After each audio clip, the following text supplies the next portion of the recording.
Assalamualaikum warahmatullahi wabarakatuh. Pada kesempatan kali ini kita akan melanjutkan materi kita. Jadi kita di video sebelumnya sudah mengenal notebook ya. Notebook itu pada umumnya lingkungan untuk melakukan analisis data secara interaktif. Dan yang kita gunakan adalah Spark gitu ya. Jadi Spark ini merupakan ini ya kalau kita buka langsung di webnya ya Apache Spark ya. Jadi merupakan engine gitu ya untuk large scale data analytic. Jadi kalau kita ingin melakukan data analitik tapi menggunakan apa tuh namanya eh, data yang large gitu ya, itu kita bisa gunakan eh, Spark ini ya. Jadi Spark ini eh, bisa digunakan di berbagai bahasa ya. Jadi kalau teman-teman eh, pernah pakai gitu ya. Kita di sini bisa menggunakan ada bahasa Python, SQL, ada Scala, Java dan R gitu ya. Kita juga bisa coba install itu eh, di standalone gitu ya, laptop gitu ya, atau PC atau apa yang single node. Bisa juga di sebuah sistem yang terdistribusi. Contohnya di case kita ini ya. Nah, ini contoh ya kalau kita pakai eh, Spark di Python ya kita menggunakan library namanya PySpark gitu ya. Nah, teman-teman bisa coba. Spark ini powerful ya, sangat powerful.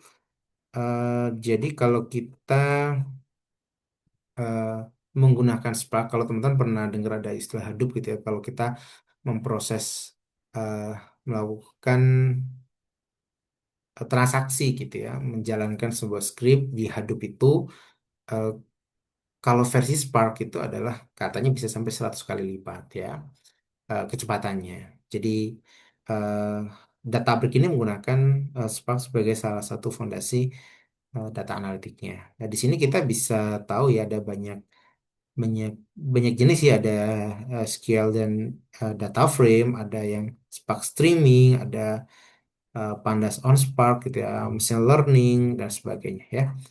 Jadi kita sudah coba contoh sekilas tadi ini ya. Kita bisa baca ya. Kalau baca table nanti gimana, kalau baca CSV gimana dan baca JSON gimana dan sebagainya. Untuk menampilkan kita bisa gunakan display. Nah, kita akan coba ini ya apa tuh namanya sekilas gitu ya. Bagaimana Spark ini bisa kita gunakan gitu ya. Atau mungkin sekedar pengenalan ya, pengenalan singkat bagaimana kita bisa implementasikan Spark di platform Data Lake ini. Ya, apa namanya Databricks ini ya. Oke, ini kita bisa coba ngelihat ini ya limit datanya. Nah, selanjutnya misal kita ingin menghitung berapa banyak sih job di sini kita bisa lihat ada jobnya ada banyak ya ada technical, technician, ada entrepreneur dan sebagainya. Kita bisa melakukan agregasi untuk melihat jumlahnya ya. Kita bisa gunakan perintah atau mungkin kita bisa pakai AI ya. Hitung hitung jumlah job eh, jumlah job dengan Spark gitu ya. Oke, oke kita bisa gunakan seperti ini ya. Eh, kita create data frame, tapi mungkin harusnya ada yang lebih lebih mudah ya. Misalnya kita reject aja. Kita bisa gunakan eh bentar, chargernya habis, baterainya habis. Kita bisa gunakan perintah group by ya. Kalau kita lihat tadi kita punya data frame namanya df ya.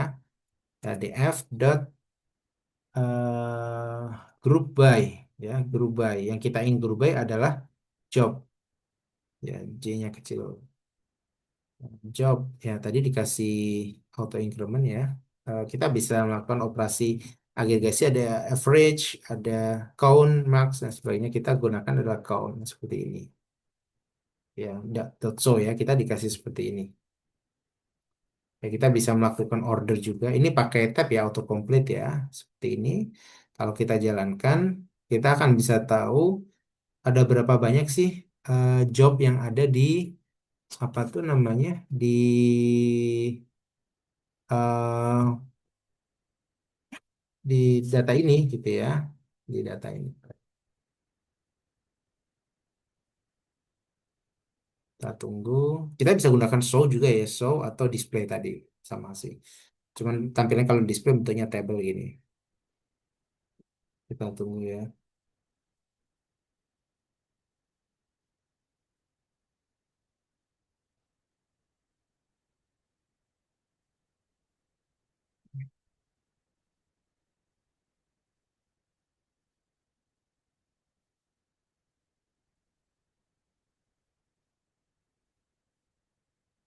Kalau kita lihat datanya memang besar ya. Ini datanya cukup besar ya. Ada eh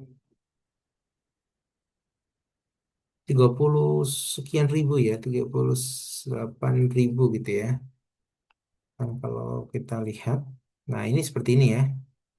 Jadi kita bisa tahu performance-nya ini 45.000 ya, 45.000 dalam waktu sekian mili detik ya, sekian ratus mili detik ya, mungkin entah berapa detik ya jadinya ya. Oke, oke ya seperti ini ya. Nah, kalau kita ingin nampilin di display, kita bisa hapus ini. Kemudian ini kita tambahkan display, buka tutup. Kenapa ini? Hmm,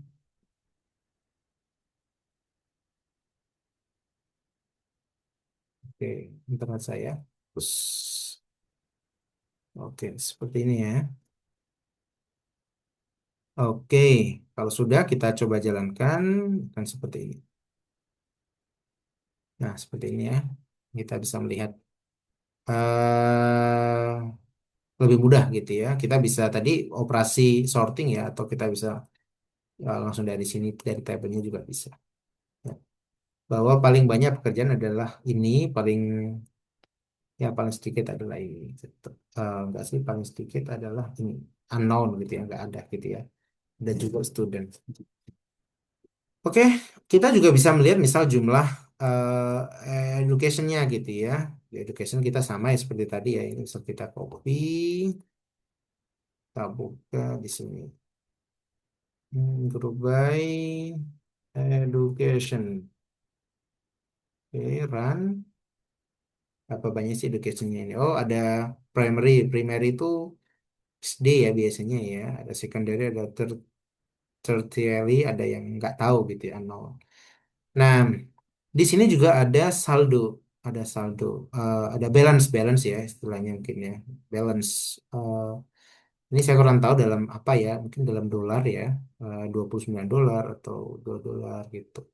Nah, kita ingin melihat eh, rata-rata. Jadi yang kita tak ingin cari adalah bukan jumlahnya, tapi rata-rata, rata-rata balance dari setiap background pendidikan itu berapa sih? Kita akan coba berarti bukan account ya, tapi average ya. Yang average adalah balance seperti ini. Kita tunggu sebentar. Oke, udah muncul. Nah, kita lihat di sini, kita mungkin short ya. Oke, dari yang paling tertinggi adalah ini ya, pendidikan eh, tertiary itu apa ya? Mungkin SMA atau kuliah gitu mungkin ya. Kemudian ada juga yang unknown ini ya, karena nggak tahu ya, mungkin eh, ketika di datasetnya memang eh, bisa jadi dia memang sekolah atau nggak sekolah, atau dia lulusan dari secondary school atau apa gitu ya. Jadi data saya mengatakan unknown seperti ini. Jadi datanya tidak tidak ada gitu ya. Oke, oke jadi gitu sih. Atau kita juga bisa melakukan filter ya, filter ya. Kita bisa melakukan filter. Tampilkan data dengan balance lebih besar, misal Berapa nih misal?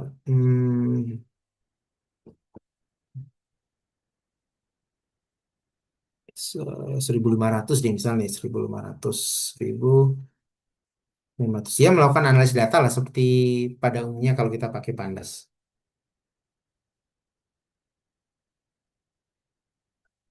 Oke, kita bisa gunakan perintah seperti ini ya. df filter, df balance. Jadi df balance tampilkan ya atau filter data frame, lakukan filter yang balance-nya adalah di atas 1.500 gitu sih. Oke, play. Oke, nah ini, nah, ini masih banyak ya. Jadi kita filter ya. Misal misal 5.000 gitu ya misal. Oh, ini juga masih banyak ini ya. Kalau misal eh 25.000. Oke.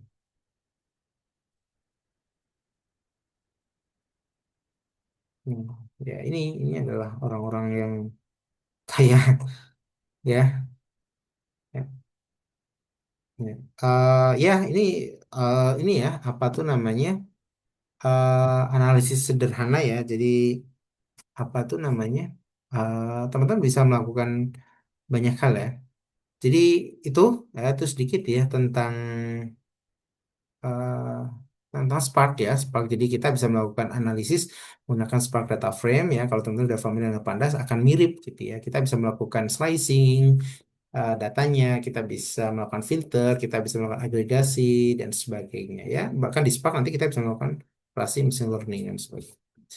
Nah, ini mungkin ya sekilas ya. Jadi di notebook ini kita bisa melakukan operasi-operasi yang kita inginkan. Kita juga bisa memilih tidak harus Python ya, ada bisa R, gitu ya, Scala dan sebagainya. Ya, kita sangat dimudahkan ya. Bagaimana data yang kita input bisa langsung dilakukan operasi. Itu aja mungkin yang dapat saya sampaikan. Terima kasih, semoga bermanfaat. Assalamualaikum warahmatullahi wabarakatuh.